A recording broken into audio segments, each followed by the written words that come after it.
Thank you, Mr. President. I would like to thank President Dennis Francis for convening this General Assembly meeting in accordance with its Resolution 76/262, which mandates the General Assembly President to call a meeting when a veto has been cast in the Security Council. Mr. President, the vetoed resolution presented by Algeria on behalf of the Arab group sought the approval of Palestine's long-standing application for full UN membership. It should be recalled that the General Assembly, through its Resolution 181 of 29 November 1947, unjustly decided to partition Palestine into two states, one Arab and one Jewish. While one of them, Israel, is now a member of the United Nations, the Palestinian state has been denied admission, although it meets all the criteria for membership. Over the past 7 decades, the Palestinian people have not only been denied the right to self-determination, where millions of them have been expelled from their homeland, but they have also been subjected to a prolonged and brutal foreign occupation for the past 57 years. It is this denial of self-determination and foreign occupation, this historic injustice, which is at the heart of the conflict and violence in the entire region.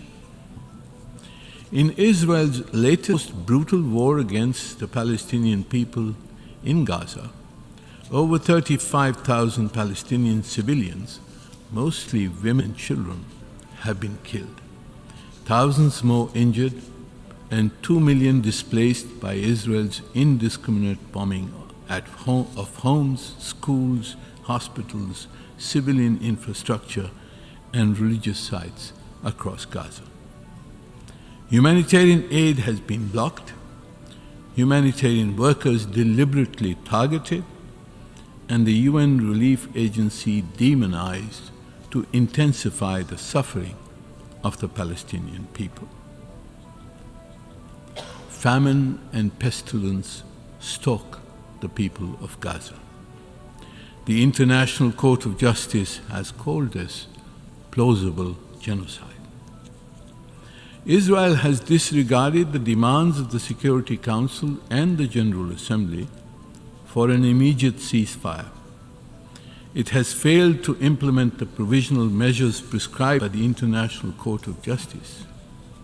Now, the extremist Israeli leadership is threatening an assault on Rafah, which, as the UN Secretary General has stated, and I quote, would be an unbearable escalation, have a devastating impact on the Palestinians in Gaza, with serious repercussions on the occupied West Bank and across the wider region.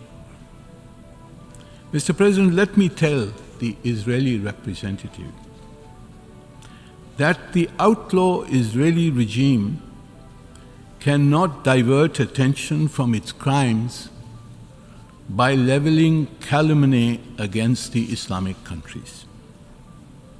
Pakistan, unlike Israel, acts in accordance with international law.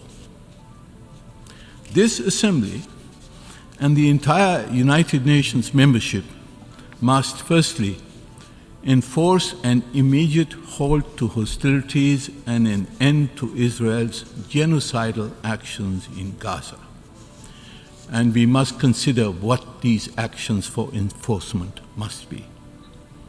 Secondly, we must guarantee unrestricted access to humanitarian aid for the besieged population of Gaza. What has been done so far is much less than what is needed. Thirdly, we must prevent further escalation of the conflict.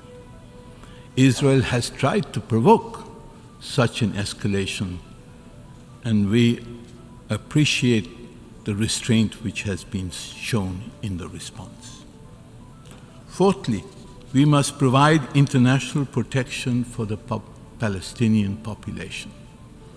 They have been killed with brutality and impunity, and the United Nations must come to their rescue in the form of international protection. And fifth, we must revive the peace process to secure a two-state solution. And finally, but not the least, we must hold Israel responsible for its crimes.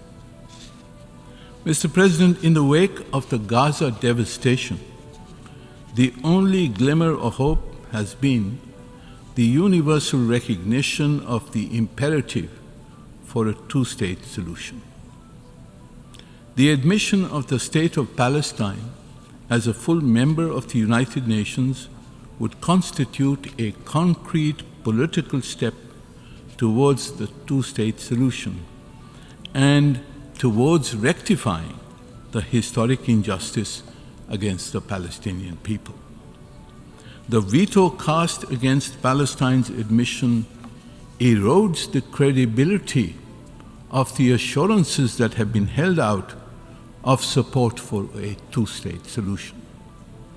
The diplomacy now underway for peace in Palestine, in Israel and the region, would gain considerable momentum if the veto was lifted and Palestine's admission to the United Nations recommended Security Council.